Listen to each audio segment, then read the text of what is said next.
showtime. Woo, woo. Woo, woo, woo, woo, woo, woo, woo. Styling and profiling. Woo,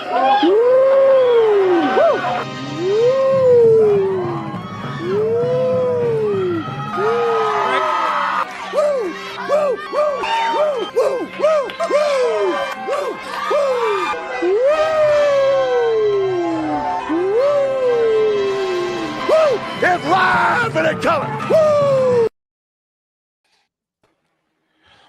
Welcome to the Mafia Sports Report on the Buffalo Fan Base Network. I'm your host, Tommy, to the highest degree, to the TOP from the 313. And by my side is my main man, my Toucan Sam, the one they call the Apex Man, Mr. Mikey. What's going on, buddy? Happy Monday, bud.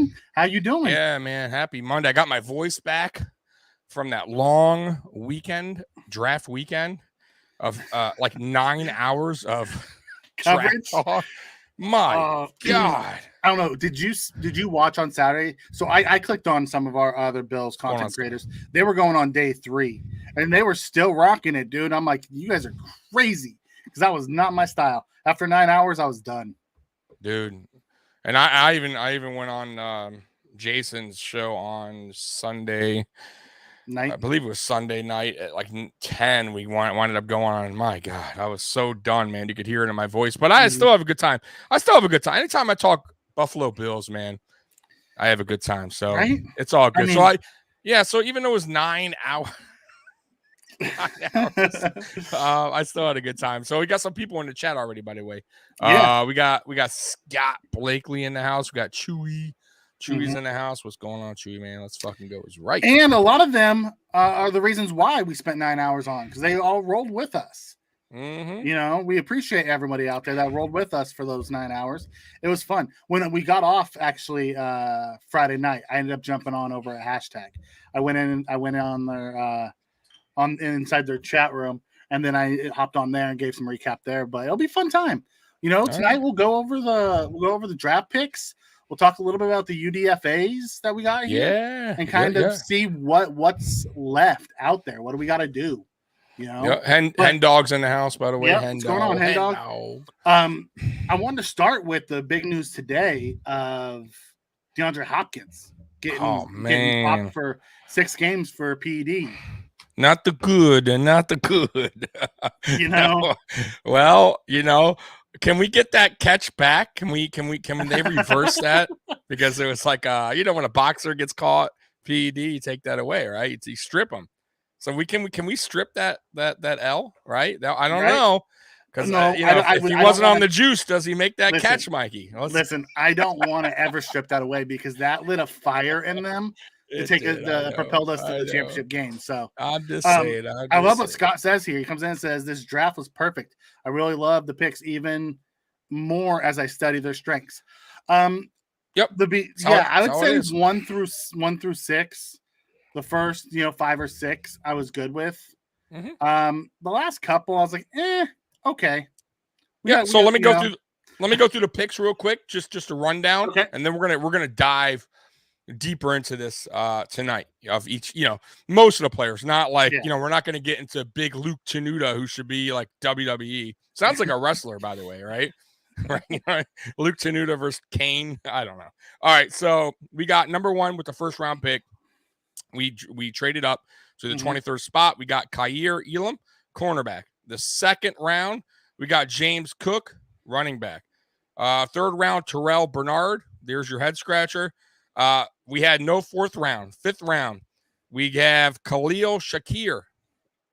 And our 6th round, we got the punt god, which it's so weird. I swear to everybody's mock drafts, like they were begging for one player.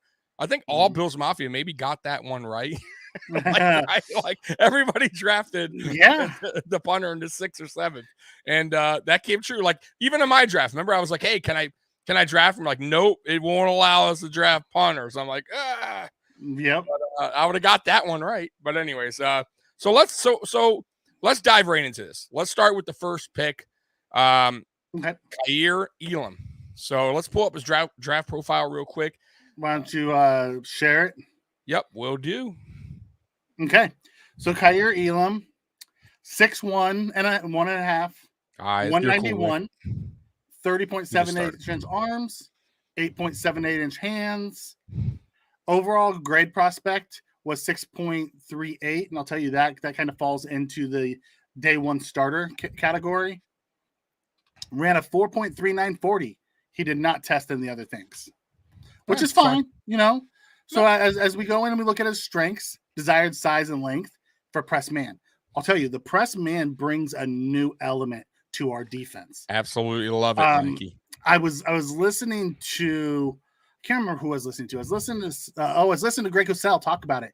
He's like, everyone talks about how the Bills play zone. He's like, if you go back and watch them the last 2 years, they play a lot more man than you think they do.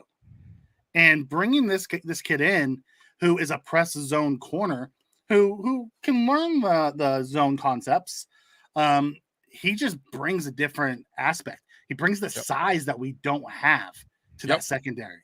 Yep. And speed. Yeah, size and speed. He is right now, Mikey, our fastest corner because Trey was, and he clocked in, I believe they said a 4.5. No, at the cut. No, okay. No, he ran. You might want to pull that. Trey ran a 4.4.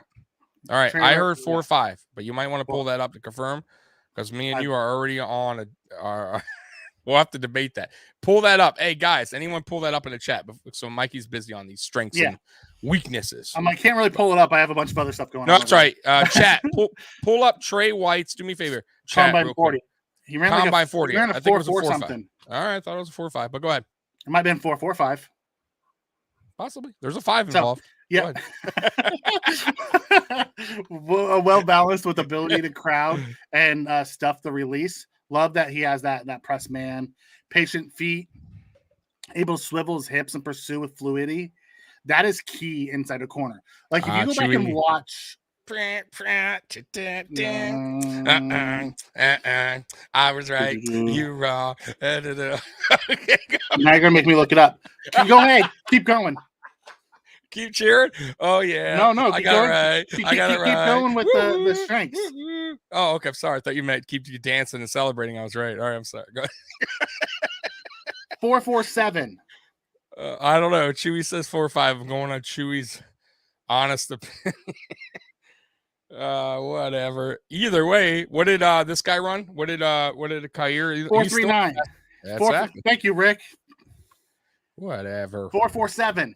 I trust Chewy. Chewy comes back and says actually 4.47, Tommy. That's damn it, Rick.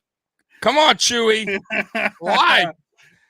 So lie for me. I can't even dance now. So you know, if you go back and look at Levi Wallace, one of the biggest knocks on Levi was his inability to be fluid, you know, when he had to turn and run. Right. So if we go back to that Patriots game where he got beat deep for that, Micah Hyde picked it off. He was always a step behind because his hips were stiff.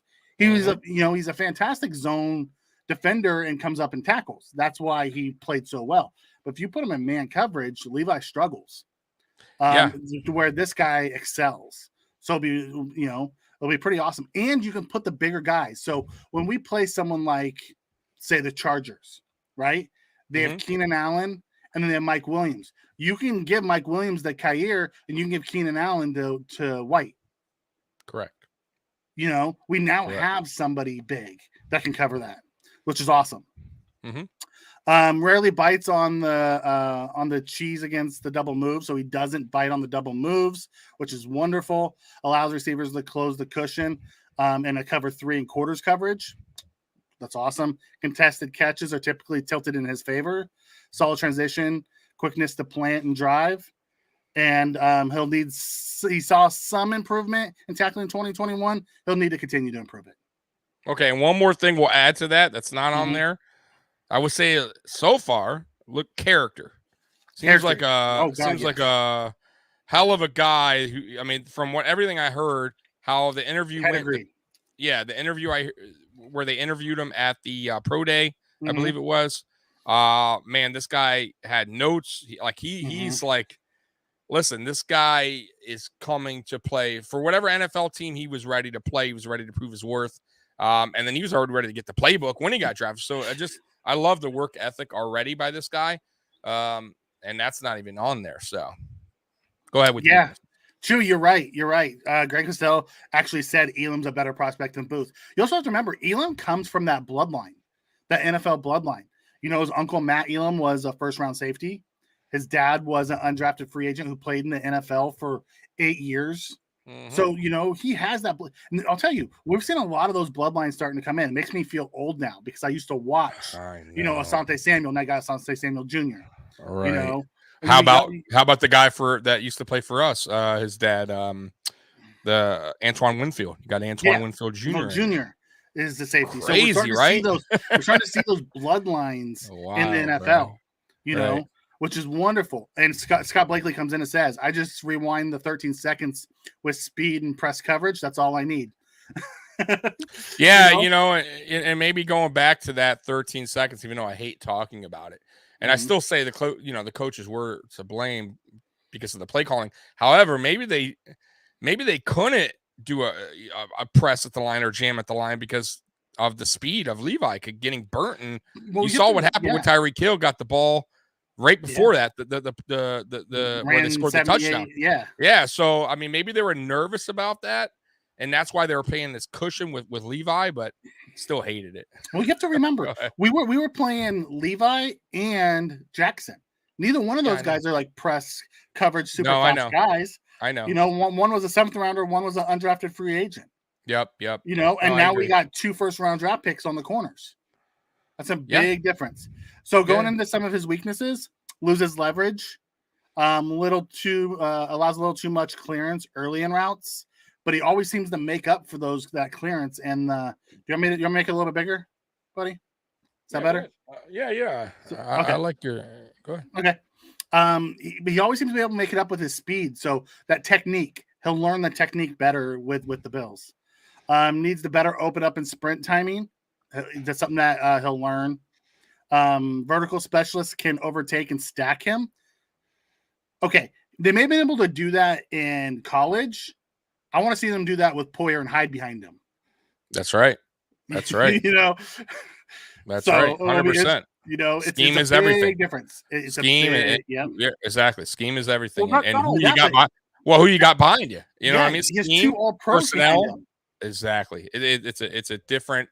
He's going. Brad, listen, anyone who's drafted on this team, Mikey, is walking into, like, just heaven because they got everything they need, right? They got the personnel, the players. They got the coaching staff. They got the advanced weight room and training facility. Like, man, like to me, Mikey, honestly, and I'm not just saying that because I love my Buffalo Bills, but honestly, if I were to get drafted by the Buffalo Bills, like I would be like that would be the one team I want to go to.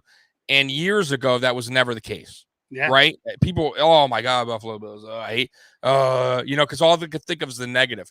Now, man, bro, this is nothing but positive. Like, you're right. And you got nothing but future Hall of Famers on the team. You got nothing but all pros on the team. You got the best quarterback in the league. You got the best GM in the league, right?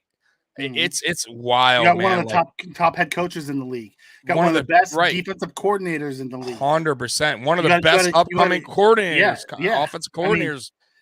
You got one of the best offensive line coaches in the league. You got some of the best defensive assistants in the league. I mean, we can go down the list. It's the reason why.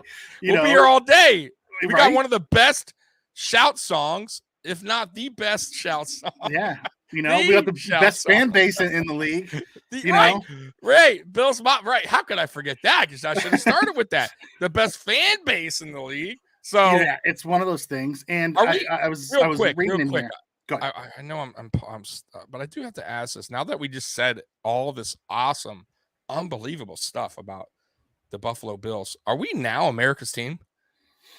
Like, are we getting there, Mikey? Like, are people falling in love with the Buffalo Bills? Like, outside who aren't Buffalo Bills fans? Yeah. It seems like it more and more. James Jones said we won the draft. Like, we didn't win the draft, but he said you take what they did this offseason, they needed certain spots. They filled it with their elite corner and in a playmaking running back and another playmaking receiver and a big leg punter. Pat McAfee said it. You know, there is on the Pat McAfee show, did you see Brandon Beane's interview today? Of course. Great interview. Yeah, all those guys. You know, you got a Patriots fan, you got, Steelers fans, you got Packers fans. They're all just in love with what the Bills can do this year. They are. You know, Jack coming in, by the way. Jack, I love you, man, but you gotta put your head up, man. I get your frustration. Me and Mikey do. We've been fans for a long, long time, right? Through the drought, through the Super Bowl losses. But I understand. I do. I get your frustration. But remember, I always say this, this is going in season number 6 with McDermott. And we were a disaster for 17 seasons. And really, we were bad even before that. We were barely squeezing the playoffs, right? In like 2000. Like, that wasn't a great team. Those weren't Super Bowl winning teams that got in the playoffs. That, we barely did.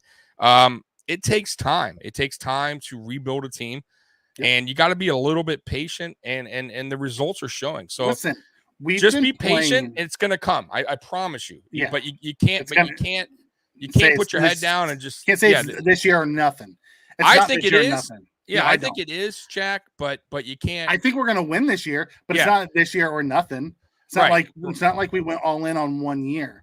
Like, this is a sustained success building. Yeah, and this is going to keep going. Like this, like that's the one thing you should look at too in the long run too, Jack. Like, even if we win here, like just like Mikey was saying, this isn't just a one and done team that's being built. This is we're trying to build like a dynasty, hopefully, for future Bills Mafia fans, for like my kid who's going to grow up one day, and become a Bills fan, just diehard fan when I'm not around, right? So Tommy, I need to reel you back in, but let's get back to his weaknesses. Reel him back in. Hey, we got plenty of time, brother. Yeah, we do. But you can go down a rabbit hole better than anybody I know. I like those rabbit holes. Yes, you do. Inconsistent to digest route combinations, something he'll learn in that DB room with all those veterans. Too much panic and he grabs. Yeah, he had a lot of grabby tape. He'll get better at that as he's playing with better talent. Like Florida, he was the top guy in that secondary. He lost a lot of guys over the last couple of years, and they haven't replaced them. Doesn't play to his size and run support, and inconsistent balance as an open field tackler. So little things he has to come back and do. But his main attractiveness is, one, he's level-headed. He fits the culture, and he has that press that press corner. Like, he's everything that Bills Mafia has been begging for since Levi Wallace became the starter at CB2. Yeah. You see, people like these rabbit holes that go down, buddy. So trust me on these rabbit holes sometimes. Trust me. So do you have anything else on Kaiir that you want to hit? Yeah, just like personal thoughts. Like, I already touched base with the character. Like, this guy's gonna fit right in to this locker room. The coaching staff already seems to love him. What I do like about him, which we touched base with a little bit earlier, he's now going to be our fastest corner on the team. He's also physical at the line, which is really, really good.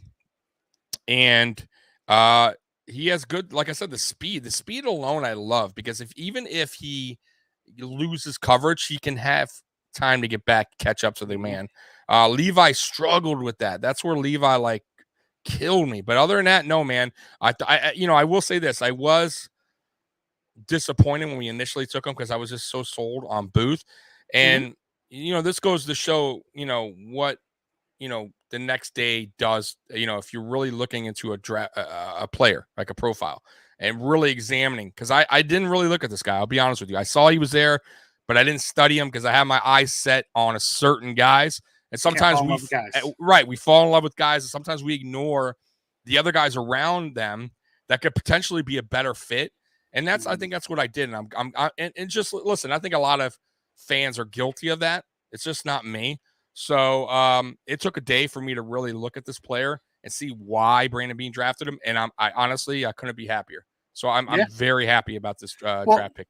I think we talked about it on one of our shows previously, and I didn't look at Elam that closely because he struggles tackling, right?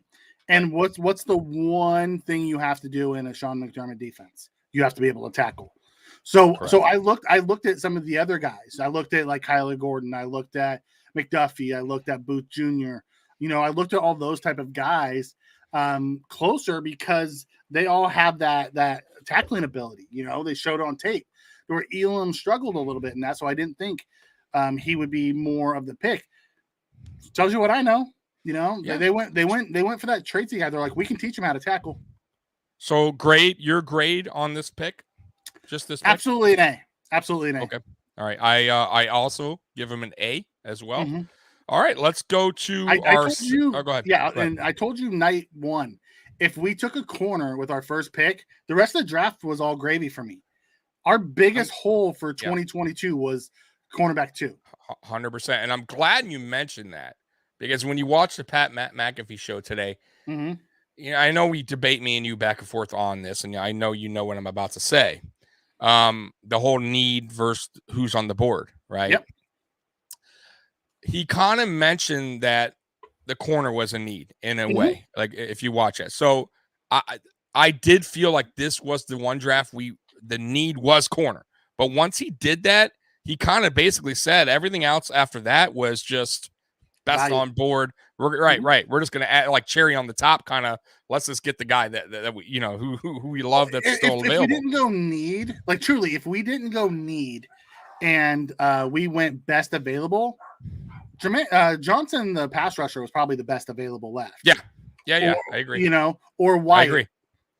I agree. Or you know, or Wyatt might have been, you know, but they both had things that popped up in the off, you know, that gave red flags, which pushed them down, which gave them second round values and not first round values. And that's why they drafted up as well, Mikey. Like they wanted the corner. He was what was left on the board, because I know they had McDuffie on the board too, and I do question. I wonder if they were trying to get McDuffie, but people were asking too much to move up to a certain spot, and they were probably like, "No, we're good. We like this guy too." See, I think this guy's actually fits us better than McDuffie does. McDuffie has size issues. He's sticky I agree. I agree about the size. I love the size. So, moving forward. Second round pick. James Cook. Played at Georgia. He's from Miami, Florida. He is a senior. 5'11", 199, 30 and 3/4 inch arms, 9 and 3/8 inch hands. 5'11", 199. He's not a small guy. No, by any means. He's a little thin, like below. He's not big below. That's why he has. I know you mentioned. I mentioned this the other day on Jason's show that his contact balance is okay. I'll take it back where I said bad. I think it's okay, but that's due to his lower half not being so big. Which, by the way, he's going to a great facility that has trainers that will probably get him to that next level, gain a little bit weight, gain a little bit muscle, actually. And maybe that you could see him getting a little bigger by the time season starts. Did you listen to Joe Marino's podcast today? No, I missed it. He talks about it, and he talks about the contact balance. Actually, no, I'm sorry. I did. You're right. I did. Okay, I watched it last night. Yep. Yeah, so he talks about the contact balance. And he talks about the difference between Breece Hall, who had the worse, 3.25 in the Big Ten, and you talk about James Cook, who had the 3.95 in the SEC. It's two different type of way things. Different. Yeah. He's like James Cook actually has good contact balance. He doesn't have that in the phone booth make you miss that Singletary has. In between tackles, basically. But if you go back and watch some of his tape, he's fine between the tackles. He just doesn't have that ability in a phone booth to juke you out of your socks. He'll move around, he'll get hit, and he'll stay up on his feet, and he'll move on. He just doesn't have that in the phone booth shiftiness that we've come to know from Singletary.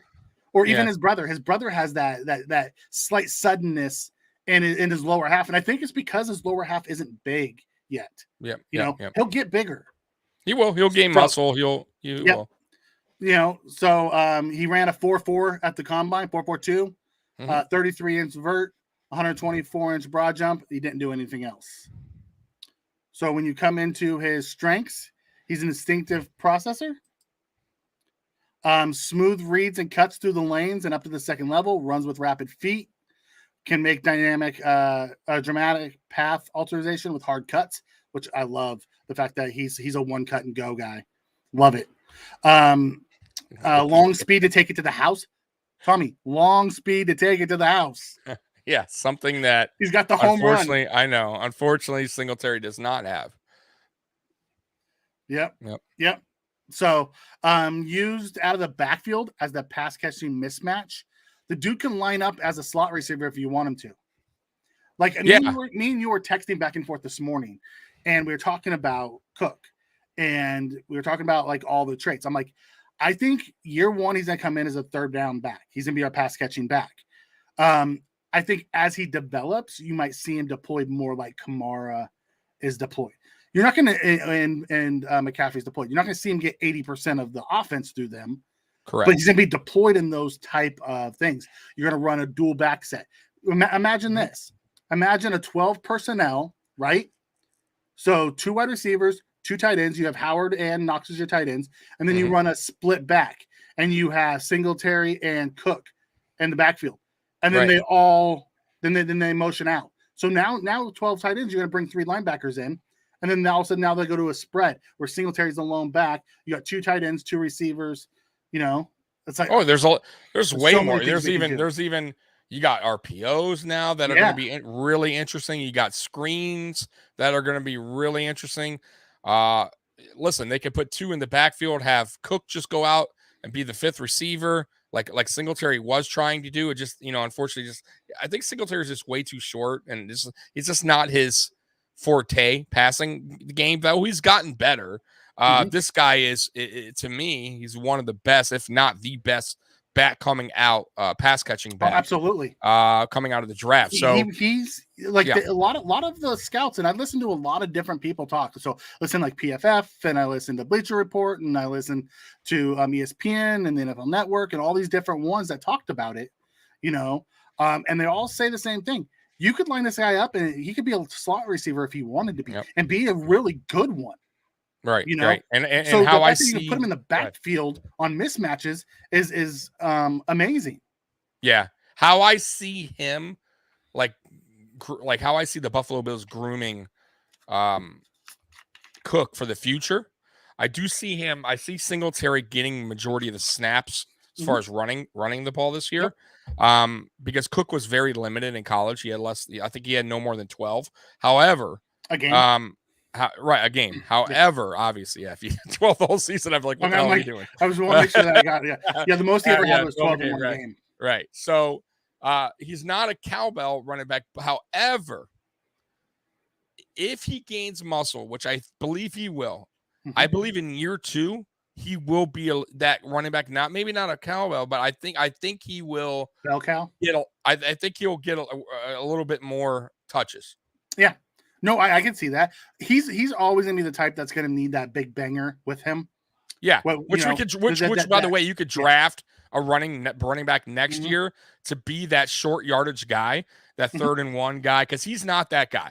He's not going to be the short yardage guy on 3rd and 1 when we need a yard, right? But there's plenty of guys like that in the draft later on, 5th round, fourth, 5th round. There's so many of them in this year's draft. And that's to say if Singletary doesn't leave. We don't know that. We have no idea. We don't know what. Who knows? Maybe he has a great year and he wants to stay like all the other guys did, and he takes the discount to stay. And and him and Cook, he's running with one of his best friends. Right. Him and Cook are training partners. Yeah, and I'll tell you what, Singletary has been nothing but a team player. And the coaches seem to love him still. I don't think he's fallen out of favor or anybody. He wasn't upset about this. That he understands. Oh, no, he was excited about Cook coming in because they're training partners. Right. So this is perfect. So let me ask you this question because it's in the chat. With this addition, does this mean Zach Moss is gonna be gone this year? I'm gonna say he's definitely on the bubble. If not, the problem is being sneaky about the whole we're gonna cut you, but I'll try to trade you real quick. Yep. During training camp, so it's a possibility. And I know we drafted him in a 3rd, but just like the Wyatt Teller, which sucked, we got a 5th and a 6th or whatever for him. It could come down to that, where we get unfortunately a 5th or 6th for him.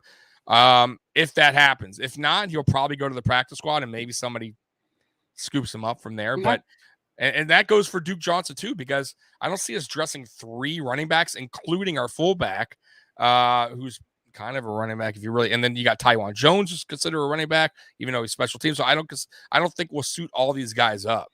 Yeah. So someone that you could think about is Taiwan Jones.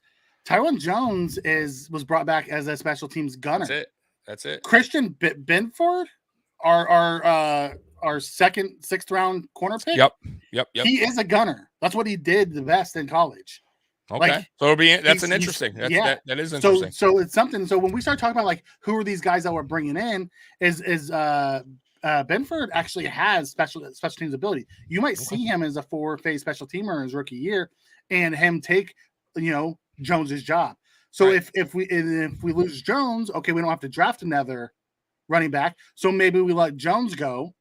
You know what Correct. I mean? And we keep the 4, and then Moss will be a game day inactive or whatever the case may be. So it's just another option. I know we're not going to talk about Benford on this podcast, but that's one of the options that he brings is that gunner experience because he's fast and he hits. By the way, I kept saying cowbell. I'm at bell cow. Yeah, I know. I know. You're good. But you didn't correct me. He's like, I'm just going to. I know I did. You just didn't hear me. I'm gonna let him keep going and saying. No, I did. You just didn't hear me. Cowbell. So let's quickly move into his weaknesses. Slender lower half. We talked about this already. Blame it on the beer. Passive run finisher with disappointing contact balance. We talked about that. Collapse by moderate contact inside as a runner. Talked about that. Doesn't offer value near the red end zone. I don't agree with that. But okay. Will struggle against NFL blitzing linebackers and protection. This is a big one. Yeah, that is. He very much is going to need to learn pass protection. But correct. We have Eric Cromer, who's going to be able to teach him. So I think we're good. Yeah, and I mean, listen. That's a very short weaknesses, by the way. That's a very short weaknesses list. You can work with him on that. If worst case scenario, you put you could also have Singletary in the back there. Singletary's been more than capable of pass blocking. So you could still figure that part. I'm not. That's not too concerning, but he will have to work on that. Yep. So, your overall grade for Moss, I gave it an A. For Moss, you mean Cook? Yeah, that's what I meant for Cook. All right. Yeah. See, even you make mistakes, Mikey. I'm gonna say A minus. Okay. I was higher on Cook than you were coming into this. Yeah. You wanted Pierre Strong badly. Oh, I did. He got drafted too, I think, by New England, right? Okay. Yeah, I think he's gonna be a good back in this league, man. We'll see. Yeah. And New England, they're gonna use him. They will. We had some content creators melt down when the Jets took Breece Hall. They had a meltdown. I don't know if you saw that. No. There's some content creators that melted down when that. Really, they didn't like it. God, no. They freaked out. Oh boy. No, they loved the pick. They were mad that the Jets got him. You mean our guy?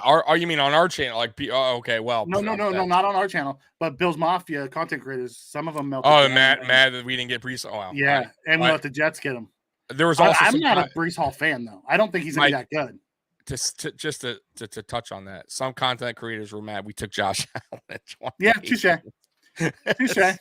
Right.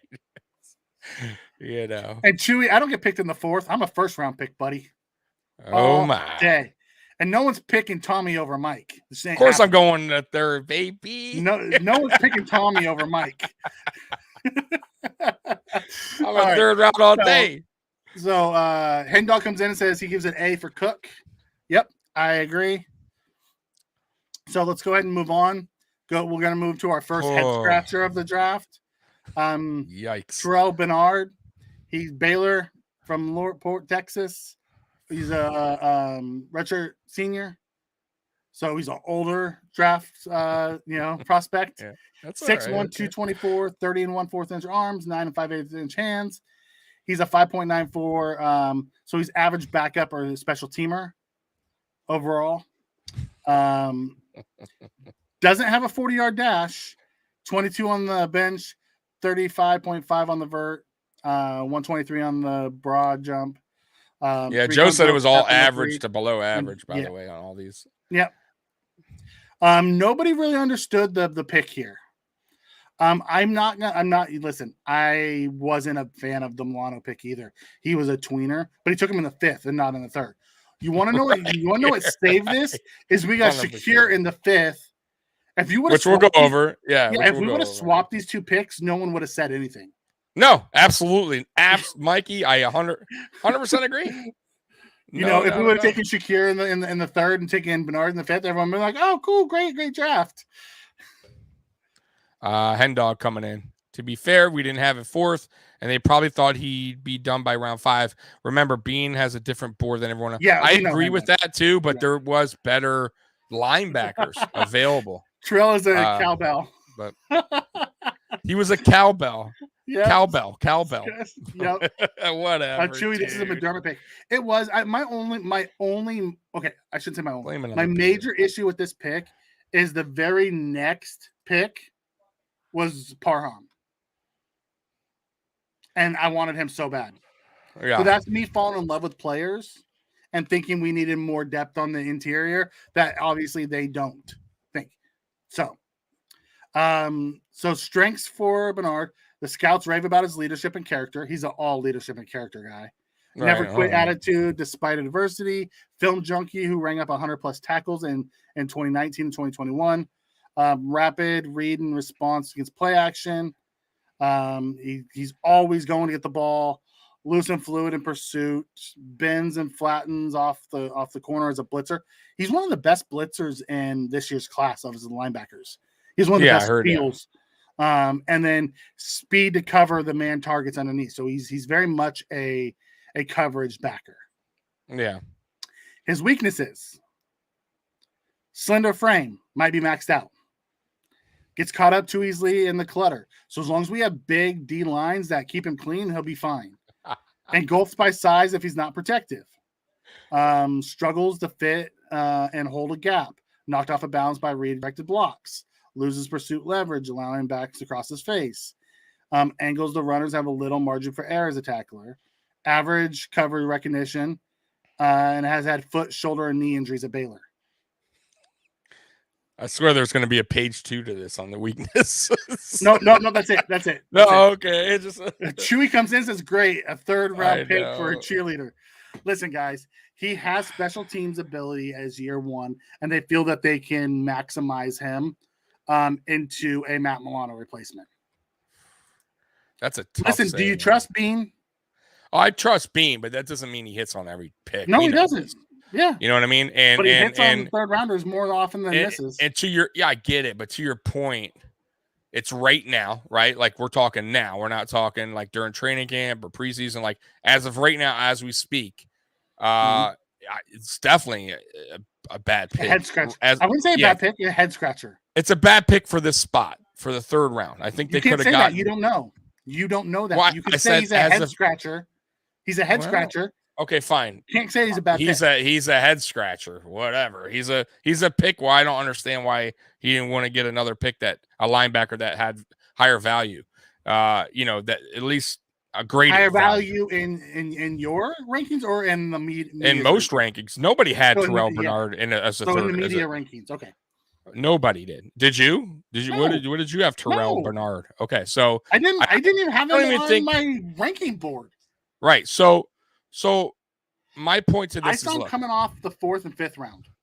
Okay. Is where I saw him coming off. Right. So really at the end of the day is look, you got a great point. None of us know as of right now, right? Anybody could turn it around. Sometimes it takes a player 2-3 seasons, right? To actually get better, turning things, whatever he has to do. But we'll see. We'll see. The verdict's out, and the verdict's out on all these players. None of these guys right now have done anything in the NFL. So yeah. Ultimately, I think I told you on draft night, I gave this a C+ average. I trust Bean on the pick. I felt there was better value there when he chose him. I'm going to go C. Going next. I'll go C. I think that's fine. And I'm being nice. It's a C. That's fine. All right. So we're going to move to our 5th round pick, Khalil Shakir, which I think should have been our 3rd round pick, but 3rd or 4th round, he would have went to. Boise State College, hometowns, Marietta, California. He's a senior, 6 foot, 196, 29-inch arms, 9.5-inch hands. He's a good backup with potential to develop into a starter. This is key. because this year he's going to learn from Crowder. He's going to be slot guy. Slot. Yep. He runs a 4.43, so he's fast. Has wheels. Vertical 34.5, broad jump of 124, 3 cone 7.28, short shuttle 4.21. Ultimately, it comes down to his strengths and weaknesses. Another high character guy. You know, boy, we love high character guys. We do. We love that's a requirement inside of them. They want guys who love football. That's gonna, I'll be shocked if you pull up a profile that says low character and we draft him. As it has, he's super competitive. Listen to this. Tell me this doesn't sound like Sean McDermott. High character, super competitive. Receiver used on direct snaps as a running back on jet sweeps and in the return game. So he has versatility, right? High character, competitive, versatility. What does that tell you? But you're a Buffalo Bill, right? Yep. Motor rarely gives opponents a chance to catch their breath. Laser focused once the ball is snapped, so you never see him quit on a route. No down gear into the teeth of defense as a route runner, so he's a polished route runner. Low center of gravity for sudden route and cuts and breaks. Did you see that out route on the highlights that Beasley used to run in the corner for the touchdown? Mm-hmm. He looked like a small Cole Beasley. Yeah, dude, this guy can. By the way, he can make phenomenal catches, bro. Yeah, like Chewy says one-handed. Yeah, Chewy comes in and says we need some junkyard dogs too. Yeah, I would agree, but we brought back Shaq and Phillips, who were both very much those type of edgy players. Are you talking about offense? You mean like a physical receiver? Is that what you're talking about? You're talking about all together? Because I think Roger Saffold and Bates and Brown are kind of the edgy guys on our line. Oh, Bates for sure is edgy. Bates is edgy. Saffold. So is Brown. Edgy. Brown was, and Deion Dawkins can even get a little edgy at times. Deion's not really edgy. Depends. If you hit Josh, he gets up in your grill. Okay. Moving on, creates throwing windows with leverage, footwork, and strengths. Concentrates to make a wild circus catches. Relishes contact and can play through it. I love that he loves contact. Absolute menace with the ball in his hands. Patient runner with vision and a foot hovering over the gas pedal. That was a lot of pros, by the way. Yes. Scroll up real quick. Keep going. My God, that's a lot of strength. I mean, that is a ton. That's like the most I've seen us go 12. through. He had 12. That's a decent amount. Weaknesses, not many. 7 weaknesses. Very short arms and lacks explosiveness as a leaper. Okay. If Josh puts the ball on him, he doesn't have to really leap and use short arms. We're fine there. Making a big step up in coverage competition. Okay. So he played at Boise State, so he didn't play elite trait corners. But how many elite trait corners play in the slot where he's going to be? Yeah, no. There's not many. Won't run away from nickel defenders. Might be quicker than fast. Better polish and speed variance needed to disguise intentions. All these things are won't run away from defenders. The dude has a 4.42 speed. He's gonna with great route running. He's gonna get a separation. Inconsistent working back to the throw, so he'll learn that. He'll learn the better polish. You have to remember he goes in the room with Stephon Diggs and Gabe Davis. He's gonna learn the polish and the speed variances and how to set receivers up. And he lacks desired physical traits from teams demand. So he doesn't have elite special teams, but he can play special teams. He's a punt returner. None of those are things that he can improve on, by the way. Right? You know what I mean? The only thing he can improve on is his height and his arm length. Correct. Which still is not. You can either catch a ball or you can't. From what I've seen, though, like he makes a lot of circus catches, so I don't know if I think that even comes into play with this guy. So, not too concerned on the arm length there with this guy. Yep. So, A+ was my pick for him. We got him in the 5th. I couldn't believe it. Yeah, I gave this also an A+ because of where we got him. and he's just he's a hell of a player, man. He brings that over the top. He brings that slot, ability that we're gonna need after Crowder, does his 1 year and he's done, because it's probably what it's going to be. Remember, Crowder gets hurt every year too. He has a lot of injuries. Which yeah, but even if he doesn't, it's still, I think, and I don't want it to, because he's a hell of a player. He'll be one and done here. I mean, it's just about money at this point, and this guy will take his spot and do a hell of a job, I believe. So yeah, A+. Yep. Scott Becky comes in and says great hands and incredible route runner, A+. Yep. Chewy comes in and says all coachable issues. He also asks, is it time for you to go take a deuce? Not yet. No, I'm good, man. It's not 4.5 hours. So yeah.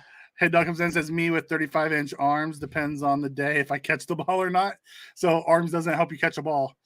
Head dog gives it A-. So yeah. What did you give it? I'm sorry. A+. A+. Okay. Yeah. Then we're gonna go over to our final guy we're really going to dig into. And that is the punt god, Matt Araiza. The punt god. I know y'all been waiting for this. That's why everyone's still here in the chat. They're like, we didn't skip everyone else. Go to the punt god. The punt god. Matter of fact, 26 shirts has already made a punt god shirt. Oh my God. Dude, you know what I was thinking the other day, Mikey, real quick before we go into this guy? Yeah. How much you want to make a bet that he's going to be one of our top selling jerseys? Now, he's not going to be top selling jersey, but he's going to be up there, bro. He's one of the top selling punter jerseys.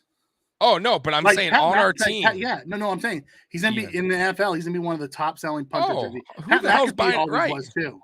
Dude, who the hell's right? That's what I'm saying. Who the hell's buying a punter jersey? You know what I mean? Like, this guy's already, it's so funny to use, like, they asked him about the name. He's like, I don't really care for it, but hey, if the media, blah, blah, blah. And bro, right after that, Buffalo Bills post a quick little video on their Facebook that says punt god. Yeah. So, hey, buddy, sorry, but dude, you are the punt god. It's a moniker. It's a money-making machine. They love it. It's a money-making machine. Marketing team right over there in Buffalo. They're like, yeah. Go ahead, man. Yep. So we're going to San Diego State.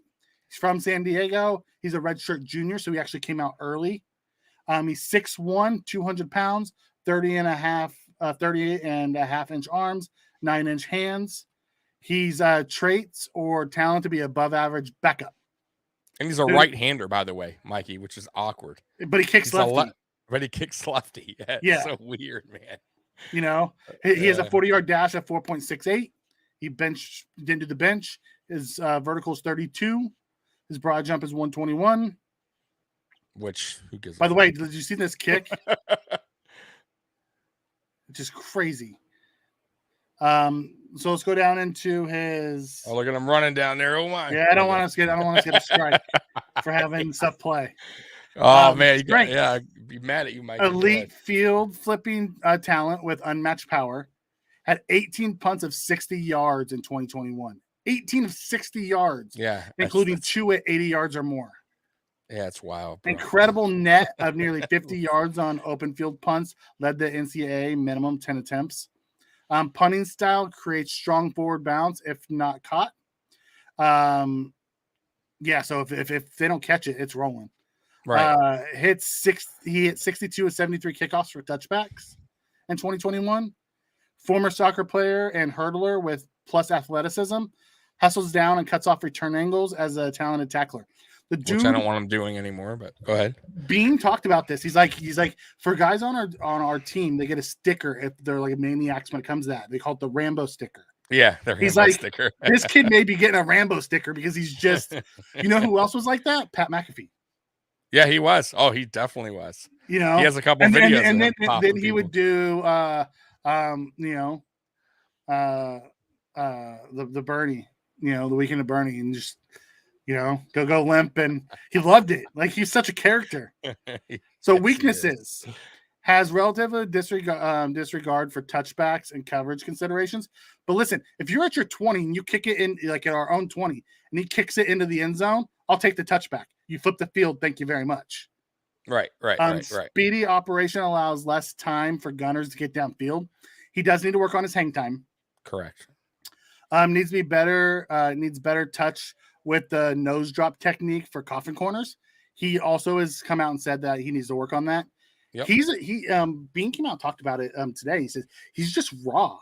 You know, we talked about it with Allen, talked about it with Edmonds, we talked about it with with Oliver, all these guys. They take these raw trait kids and they develop them. This is one of them. Yep, which he does every draft. Yep. 31.3% of his pooch punts turned into touchbacks per PFF. Left-footed kicking makes field goals less likely, which is great to have a backup just in case something happens to Bass during pregame. 100%. Ultimately, he's going to be a punter. Yes, but things happen. And we saw that in the Carolina game, right? Yep. When their kicker went out, they were having a wide receiver kick off, do field goals because their punter didn't know how to. So God forbid if that ever happened, at least we know we have a guy that's capable of doing it. Yeah. Hen Dog says Punt God 316 says I just boomed that ball. That's Chewy says, hey, 316, 3 plus 16 equals 19. There you go. That's a good one. Yeah, get that thing going. So that's a very short list of weaknesses. All of them correctable. Yeah. He'll work with the special teams coach on that.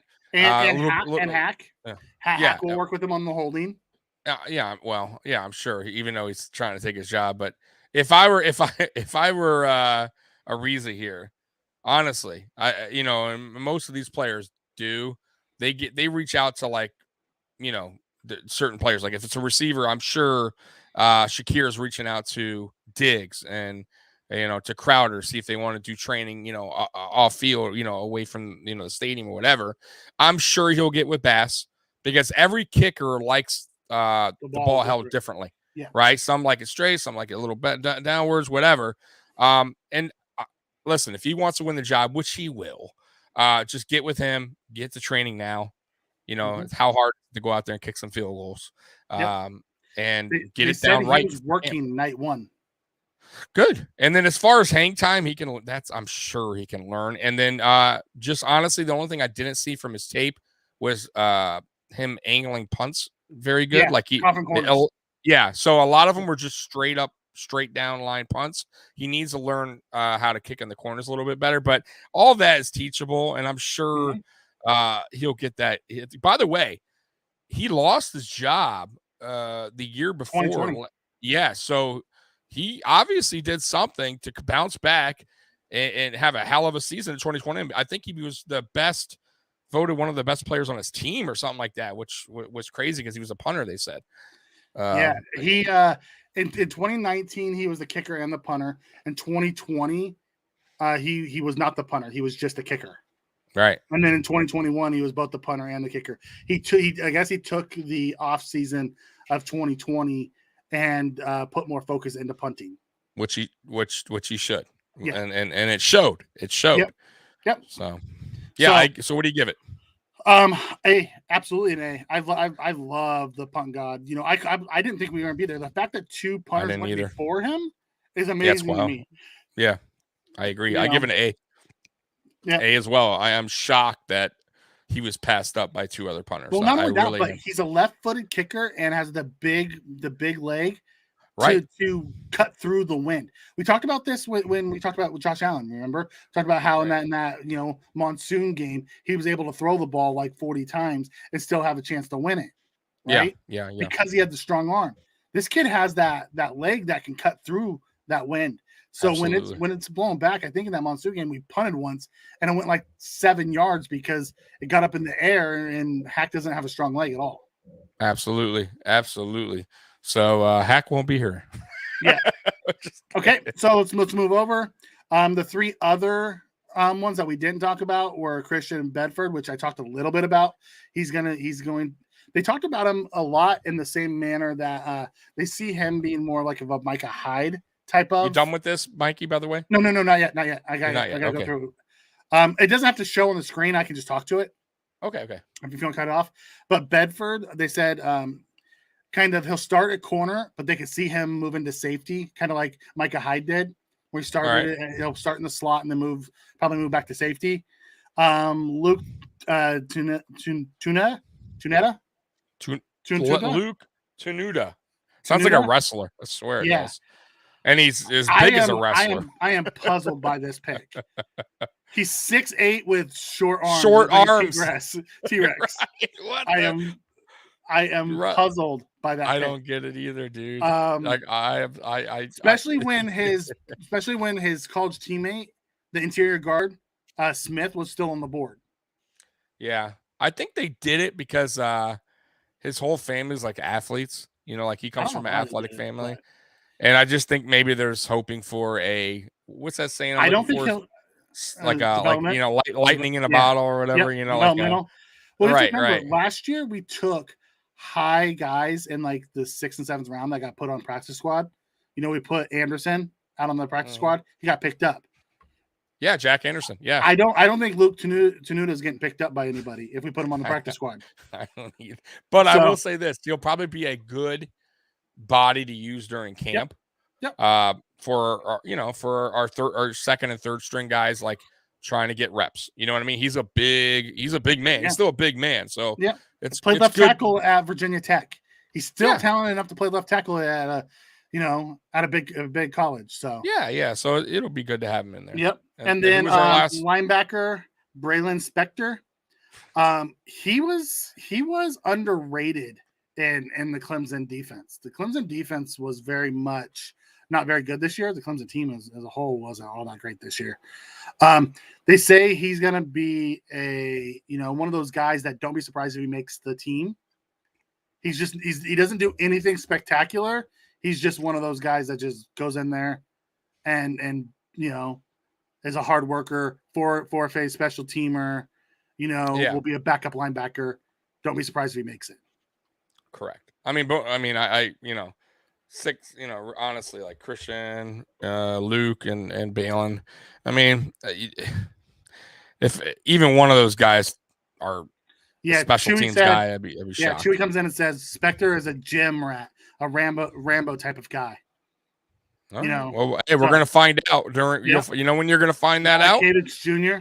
Preseason, you're gonna find that out. Yeah, you're gonna find that out. These guys are all in camp and preseason. Yeah, camp preseason. You'll see. Because listen, it's 3 games now in preseason. These guys are gonna be doing.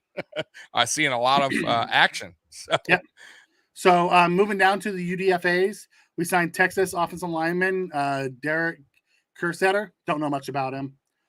Jackson State wide receiver Keith Corbin III, Syracuse D lineman Kinsley Jonathan, Appalachian State wide receiver Malik Williams, BYU wide receiver Neil Powell, UCLA offensive lineman Alec Anderson, who's already made himself a social media. The tables thing. The tables thing. He was rubbing his belly and said, when he's due. Just a character. Penn State defensive tackle Prince Emili, Virginia Tech running back Rashawn Blackshear, Tulsa cornerback Trayvon Fuller, and Texas A&M tight end Jalen Weidenmeyer, who actually was coming into 2021 a first round prospect. Everyone thought he was going to be the first tight end taken and had a chance, and he just had a horrible 2021. And then didn't test well at all. So it'll be interesting to see if we can get anything out of Weidenmeyer. And by the way, the scheduled release date is next week, I believe, on the 12th. So that's going to be interesting. Yes. Yes. So that kind of covers the UDFAs and our draft prospects this year. So overall grade, Mikey, overall draft grade for our Buffalo Bills. For 2022, it's absolutely an A. For long term, I would give it a B+. Because he filled the holes that we needed with the punt god, with Shakir, with Cook, and with Elam for 2022. But we didn't get those developed. Like I don't see Bernard and Bedford and Spector and Tenuta. Right. Top tier developmental prospects. Correct. Correct. I could be wrong, but you never know. For 2022 for this year's team, absolutely an A. If we're looking at 2023 and beyond, I'd say a B plus. Chewy comes in and says B plus. Hen Dog says a B. But man, we are stacked for this year. We didn't have spots for these guys to go. Yeah. I'm gonna say A minus. Okay. And then moving forward, I'm gonna say a B. Okay. But you guys got to remember once again, sometimes it depends where you're drafting. It's not like we have had these top 10, draft picks or we're high up on the board. Like we're picking late a lot of these times because we're a good team. We're getting in the playoffs, and hopefully we pick 32nd next year, right? So, which once again will be a tough player to select because by then we're a lot of guys those are elite prospects. 100%. So that's where Bean comes into play and goes, okay. I like this guy, even though he didn't do too well in the combine. I still think he's this kind of guy, So he looks at tape. He looks at tape and says, "Okay, is he a better football player than an athlete, or is he all athlete that we need to teach him to be a football player?" And he either bets on tape or he bets on traits. Right. And what's his ceiling? How old is he? You know what I mean? So there's a lot to. Yeah, Bernard is all tape guy. He's not a traits guy. He's a tape guy. You turn on his tape and he tackles and he's, flying all over the field. His tape looks better than his draft profile. Yeah. And he gets to the quarterback too. He's a pretty quick between the tackles. Who am I most eager to watch out of this class? Who are you most eager to watch? That's a good question. That's a really good question. I'd say James Cook. I am so eager to see what this kid can bring to our offense.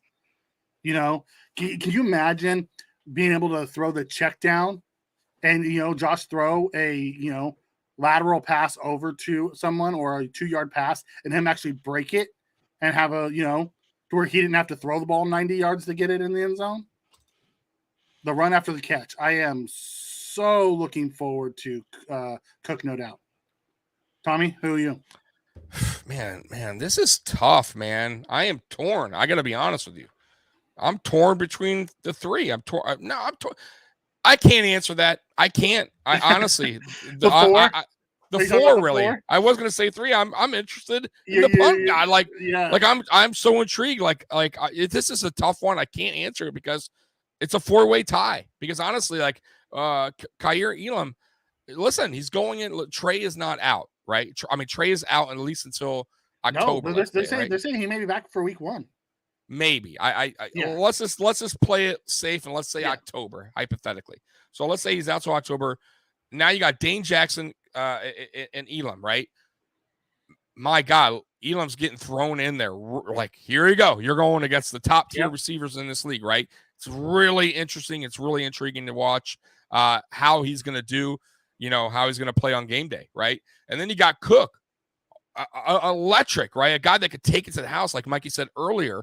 Get him in open space. My God, he's gone. That's something that unfortunately Singletary lacks. And I love Singletary, but that's the game that he doesn't have, and the pass catching abilities, and then Ken Dorsey's mind to mix up and it's crazy designs. Dorsey. It's all the minds. I'm sorry, Ken Dorsey. Right, exactly. Cromer, Dorsey, Shula, correct. The new guy they brought in for the other guy they brought in. Yeah. So yes. My point is, it's just going to be really exciting to see. And then and then you got Shakir, right? And now you got this new slot guy who could be the overtop guy, could be even a possible kick returner. So it's all intriguing to me. And then the punt guy. So I would say all 4 is tied for me. I can't pick one because they all got a role, I think. Those 4 guys have a role on this team day one, in my opinion. And that's why I'm giving it an A minus, because 4 guys out of 7. How many picks do we have? 8. 1, 2, 3, 8. Right. So 4 out of 8 can be probably, in my opinion, guys that are going to make an impact. Day 1 contributors. Right. Contributors. Right. And impact can make an impact on the field during this season, right? So that's awesome to say because not every draft goes that way. And really, yeah, Bernard could and Bedford also could if they make the special teams. You know, so really we could 100%. have up to six guys that could be 2022 contributors. I think those 4 are day 1 contributors personally. So like for instance, last year, Mikey, if you could say the contributors of the 2021 draft, what would you say? How many? Okay, so last year we had Rousseau and Basham. Okay. Basham contributed down the stretch. Yeah. So that's 2. Okay. So 2. Then we had Spencer. Brown and Doyle. Right. They both contributed. Yeah, but Doyle was very limited. I'm Doyle not going to put got a touchdown. Doyle there. But I'm talking about the whole season. He was our tight end that we ran. He played a lot, so he was a contributor. Okay, I guess I wouldn't really put him there, but okay. So let's say 4. So okay, that's 4 already. Okay. I'm trying to think who else we drafted last year. Hamlin, the safety, Hamlin, who came in a few times. So 5. So we had 5 because the other 3 were plucked. I'm going to say 4. I'm going to keep Doyle off that list, but hey, it's fair enough to say. Doyle played more than Hamlin did. No, I get it. I just didn't, But and the verdict. He didn't play a tackle. He was our extra offensive lineman that we brought in and run situations. Right. I get it. Yardage. I know. Yeah, we'll see. The verdict still. He has time. Yeah. He has time to get better. Yeah. So I would say 5 out of the 8 last year. So if we can get 4 in every year, he seems to get 4, 5, 6 guys, which is draft really good. Contribute, which is excellent. There's teams that can barely get 2, especially with the roster as good as we have. 100, Mikey, you just hit the nail on the head, man. 100%. It's like getting drafted here too. That's a little tough for these guys because they're coming in with this is a stacked team, man. It's a stacked team on defense. It's a stacked team on offense. There's very few spots that we had to fill. Corner was one of them. But other than that, God, we're stacked at receiver, in my opinion. Tight end, maybe not so much. Maybe we could have grabbed a tight end there in this draft, but it wasn't, I don't think, like that of importance. Nope. They can always get one next year. We grabbed Weidenmeyer as a developmental prospect. Right, right. So Chewy comes in and asks, who are you most upset that we didn't grab in the draft? What's your one player? Question. I can actually go if you want me to. Yeah, go ahead. Dylan Parham with the 3rd round pick. We took Terrell Bedford in the 3rd, and the next pick was Dylan Parham. I think I said it when we mocked. I think the kid is going to be special. I could be wrong. The Raiders ended up grabbing him, so we'll get to watch him with Vegas and see how he turns out. But that's the one guy I'm like, oh, we missed him. I'm sure there's somebody in the third there that I would have to look to see who we passed because I don't recall. You don't think Pierre Strong or Rambo? No, we're talking about 3rd. Like I'm talking. No. We're just talking in general. The one guy. Yeah, in general. But I'm just saying, like I would love to see who was Booth available. Was your guy, right? Booth was your guy. No. I'm gonna say Smoke Monday. Oh yeah. Well, listen, because why not him over Luke Tenuta? Like, come on, man. I'm just saying. Like, I think why? Because can you imagine the blowback they get? He was an undrafted free agent that went to the Saints. Yeah, I think it was the Saints. Yeah, I think the Saints. Ultimately, I'll tell you, it was one of those things of if they would have drafted a safety. Where did Rambo go? I don't know. Curious about that too. That was another player too. Mikey mentioned. Yeah. I would have loved to have him because he's listen. That guy's a hell of a route runner. Hall. I'm not a fan of Hall. I've talked about it many times. I would much rather have Cook. I'd rather have Elam and Cook than Hall. I would have had Strong. I would have rather have Strong. Yeah. I was saying that the whole time. Like, Austin the 3rd would have been a good one too. Yes, I forgot. But we got Khalil. So ultimately, we got one of those guys that I wanted. The 4th or 5th, I believe. Correct. 4th. He went in the 4th. The 4th. That was our 4th round that we traded up to get. Yeah, which is fine, guys. Let's look who we got. We needed a corner, and we got. But we got one of the better ones. Like what I didn't know is, Elam's 2019 tape is very similar to Stingley Jr.'s 2019 tape. Oh, okay. I know. This is Stingley Jr. had one of the best tapes ever. Some people had Elam as in their top 5 corners. Like some people had him. Some people had him the 3rd best corner. Right. So he was a little mixed over on some people's boards, but I think it just depended who was evaluating him. And I think Bean saw him as one of the top guys. He loved his size, his speed, his pedigree. Like I didn't realize the pedigree he had with his dad and his uncle both playing in the league too. Yeah. Listen, I suggest I didn't do enough on him. Yeah, if you guys haven't already, honestly, go watch some film on these guys, like some of these guys we talked about, especially Elam. Because, I know a lot of people like myself was like all in the booth, and then I had to really study Elam, saw what he did. Honestly, go look at some of his film, his breakdown. He's impressive. He really is. And then also Shakir, I would say look at his film as well. Very his impressive. Film is so much fun to watch. Yeah, and Cook obviously is just electrifying when you see the guy, and he had a hell of a season last year. Obviously, they won everything. So okay, Tommy, before we get out of here. Who are we opening up against? What's your prediction? I'm going to say the Rams. I know most people aren't. I get it. But to me, if the NFL, it's all about money, and they always play the Super Bowl champions. And the storyline, I think, would be great because everybody, honestly, Mikey, all the national media really believes that the Bills should have been in the Super Bowl and probably would have won the Super Bowl, right? So there's one. You're going against the team that everyone's saying we could have beaten if we would have been there. So that right there is a good matchup. Then you got the Von Miller situation. That's even a freaking unbelievable thing, right? Him leaving LA, him going back there. I would say the that Josh Allen factor. Josh Allen, right. On prime time. Mind you, too, the top 100 is going to come out before the season starts. He could possibly be, guys, the number one. I'm just being honest. Very possible. So you got the number one, possibly top 100. So you say the Rams? I'm going to say the Rams because it makes sense. It just makes sense. I'm going to go with the Chiefs as a rematch of the Bills Chiefs. There was such a high turnout, and the viewership was so high. It was like one of the most watched games ever because of the back and forth. Thank you, Scott. Can you going back to Arrowhead in week 1 on Sunday night or Monday Night Football in a prime time? I could totally see that. I wouldn't be mad, Mike. Yeah, I wouldn't be mad either. Yeah, the worst team, the Lions. I would love to start with the Jets or the Miami or someone in our division. I just don't think it's gonna happen. I think they're gonna set us up week 1 in prime time because Josh coming off of what he did in the playoffs. Yeah, they're gonna want to capitalize on that. Yeah, I don't. That Chiefs Patriots game, round like 4. Too. My God. Ooh, Patriots in primetime week 1. Nah. Psh, psh. Psh. I'm gonna give you the. It'll be interesting to see. Ooh, you know who else you could see? You could see us versus Cincinnati.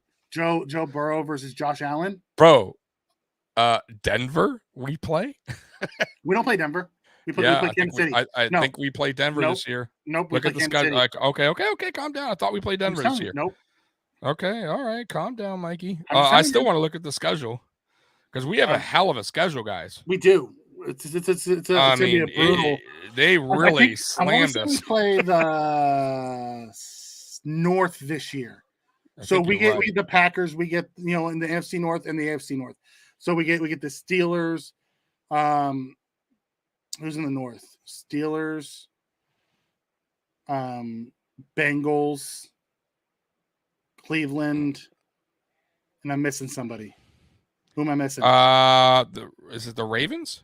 Ravens. Yep, and the Ravens. Okay, so we get, and then we get the NFC North as well. So the Packers, the Vikings. So home, correct. Home against Green Bay. Home. I got it now. Home Green Bay, home Minnesota, home Pittsburgh, which not an easy game. They're never easy. Home Cleveland, not an easy game. Home Tennessee Titans, Scott, not an easy game. Home Jets, home Patriots, away Baltimore, the Bengals, the Bears, the Lions, Chiefs, Rams, Jets, Patriots, Dolphins. It's a rough schedule, dude. I mean, there is that away schedule is there's brutal. There's the two Jets games, but by the way, they had an excellent draft.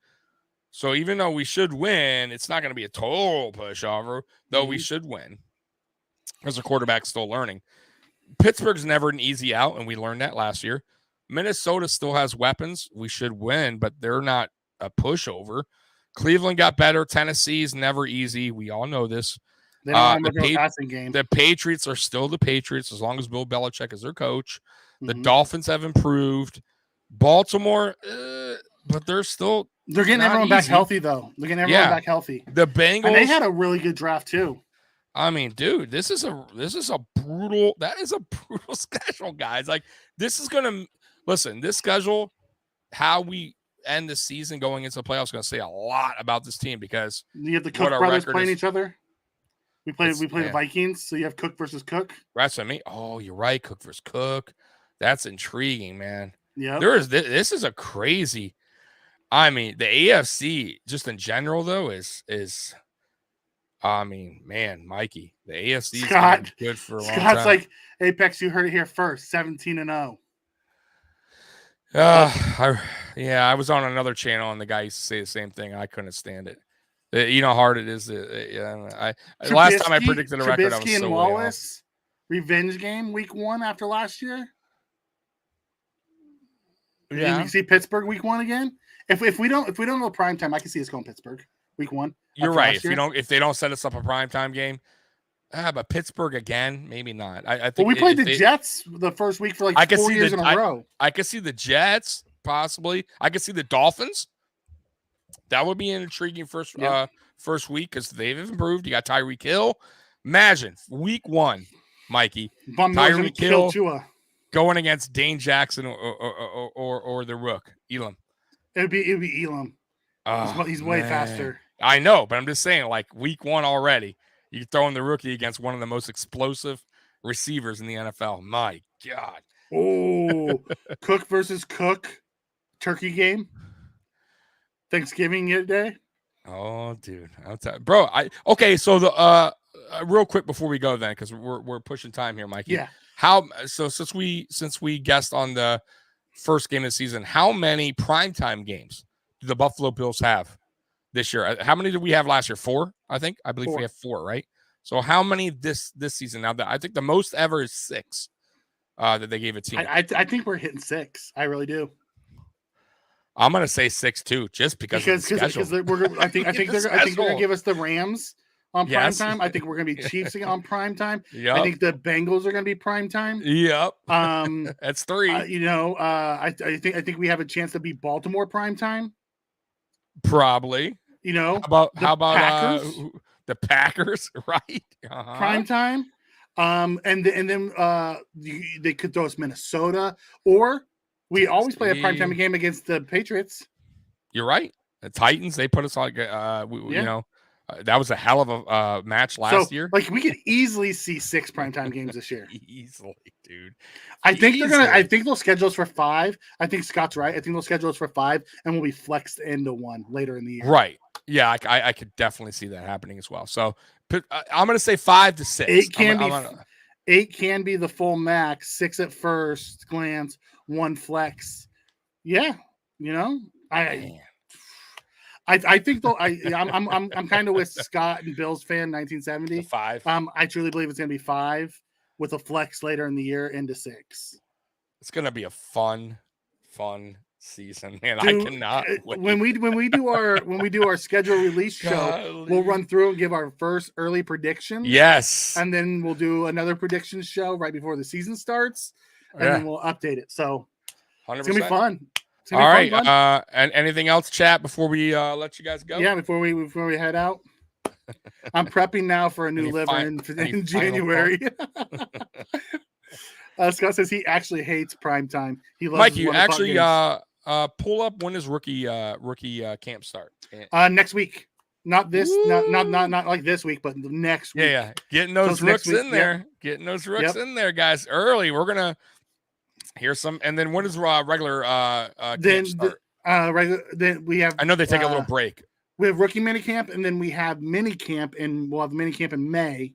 Mm-hmm. Towards the end of May, early June, and then they take the break until the end of July. Correct. Yeah, end of July, right? And that's End when of it's July. mandatory. And we don't know exactly. I'm guessing we'll probably be closer. They'll report at the end of July, like the last couple days of July, and they'll start actual practice in August. Okay. And then one more thing too. You think Bean is done signing any free agents, like any vet corners that are still out there, like Joe Hayden I know Von Miller was pushing for Hayden to come. Yeah.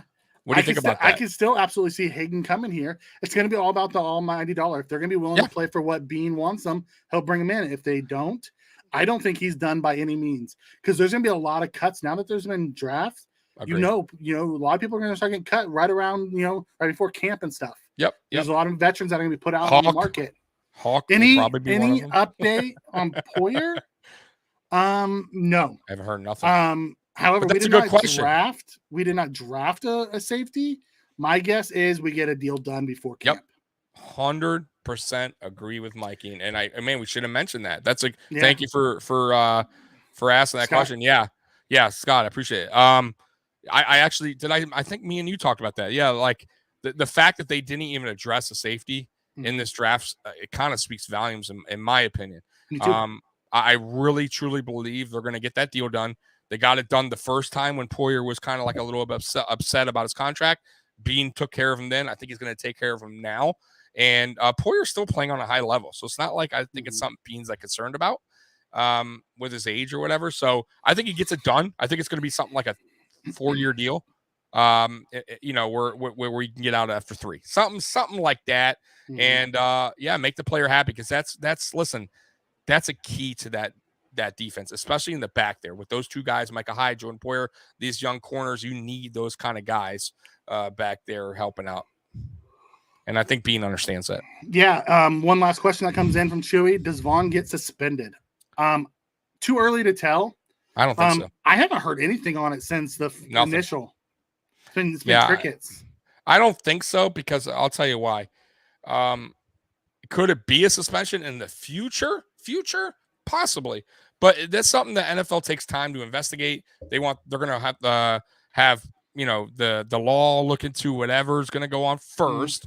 Then they're going to, look, for prime example is the quarterback, Watson.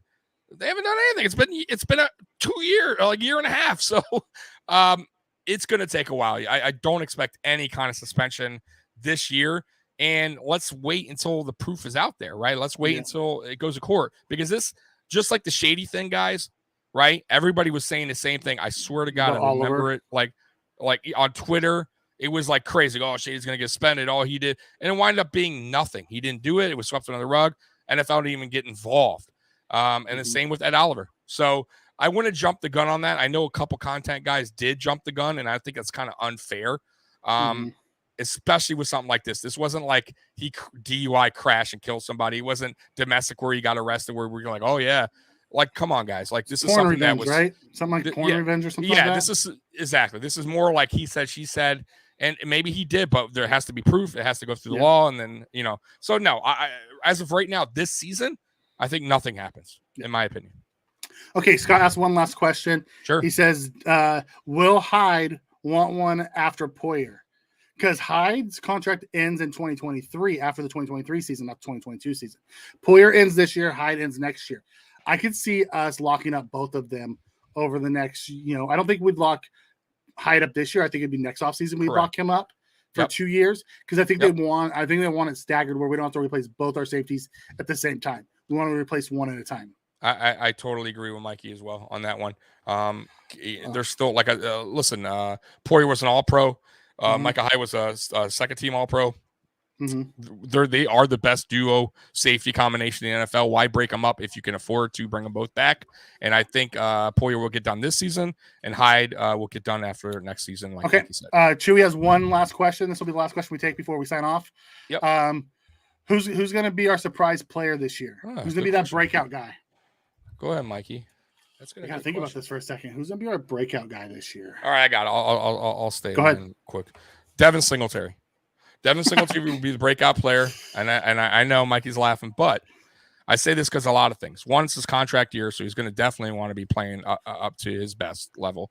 Two, We got Cromer in there, who is one of the best offensive line coach, and he's replacing one of the worst. Okay.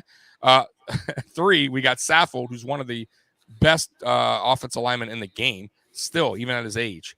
And then we got Ken Dorsey, who's not going to limit his carries like Dable did, where he wasn't getting any carries in the first half of football game. So I truly believe Singletary will have over 1,000 rushing yards this season. He's going to have a very good year, and I think his average is going to be around 5 yards per carry, like his rookie season when he averaged 5.1. That's in my opinion, and that will be the breakout player because Josh Allen will be Josh Allen. He'll always have. He'll always be that guy. So I'm going to go with the guy, that's not. Chewy says Davis. Scott says Ford. Sure. Hendog says Tremaine. Ford. Wow. I can't believe Scott said Ford. Okay. He just said it with a laughy face. You're fine. I am going to go in direct competition with you, and I'm going to say James Cook. Okay. James Cook's going to come in, and I think he's going to have 1,000 yards, but I think it's going to be a combination of receiving and rushing. I think he'll have – I see something more like 650 receiving with like 350 rushing, and I think he closes in on 8 touchdowns. I can see. Hey, I definitely can see that. I definitely can see that. All right. Well, guys, we're gonna get everybody 2,000 yards out of our backfield, which is unbelievable. Yeah, which we're is unbelievable. 1,000 out of Singletary. We're gonna get 1,000 out of Cook. It's going to be a great and fun season, guys. Once again, everybody in chat, Hendog, Scott Blakely, Chewy. If I miss anybody, Jack, I appreciate you. Bills fan, as always. Bills fan, yeah. So everybody that came in, and everybody that's going to watch later, I appreciate you guys. Bills Mafia is number 1, and go Bills, and we are out of here. Peace. And now I'm going to play the best outro song on any content channel. Here we go. And look at him go! He could go all the way! Touchdown! Touchdown! Touchdown! The Bills make me wanna shout. Kick your heels up and shout. Throw your hands up and shout. Throw your head back and shout. Come on now, the Bills are making it happen now. Stand up now, come on and shout. Yeah, yeah, yeah, yeah. Hey, hey, hey, hey, hey. Let's go, Buffalo. Let's go, Buffalo. Let's go, Buffalo. Let's go, Buffalo. Go. Bills make me wanna shout.